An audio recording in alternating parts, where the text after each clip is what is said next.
நடிகர் சரத்குமார் மகளும் பிரபல சினிமா நடிகையுமான நடிகை வரலட்சுமி சரத்குமாருக்கு இப்போ பிரபல தொழிலதிபருடன் திருமண நிச்சயதார்த்தம் நடந்திருக்கு.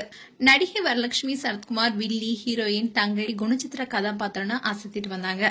ஹீரோயின் கதாபாத்திரமா இருந்தாலும் சரி, வில்லியா இருந்தாலும் சரி, பக்காவா நடிச்சு ரசிகருடைய கவனத்தை ஈர்த்துட்டு வந்தாங்க. அண்ட் வரலட்சுமி சரத்குமாருக்கும் சிம்புவுக்கும் திருமணம்னு ஆளாளுக்கு பேச தொடங்கினாங்க. எங்களுக்குள்ள இருக்கிறது நட்பு மட்டும்தான், கல்யாணம்லாம் இல்லன்னு 2 பேரும் விளக்கம் கொடுத்திருந்தாங்க. அதுக்கு முன்னாடி கூட நடிகர் விஷால் வரலட்சுமி சரத்குமாரும் காதலிக்கிறாங்கன்னு பல வருடங்களாவே இதுவும் ஒரு வதந்தியாவே இருந்தது. இந்நிலையில வரலட்சுமிக்கும் மும்பையை சேர்ந்த தொழிலதிபரான நிக்கேலாய் சச்தேவ் என்பவருக்கு திருமண நிச்சயதார்த்தம் நடந்து முடிஞ்சிருக்கு. நேற்றுதான் குடும்பத்தினரும் நெருங்கிய நண்பர்கள் மட்டுமே பங்கேற்க நிச்சயதார்த்தம் நடந்திருக்கு. இதுல சரத்குமார், ராதிகா மற்றும் அவங்களுடைய குடும்பத்துல பலரும் கலந்து கொண்டிருக்காங்க.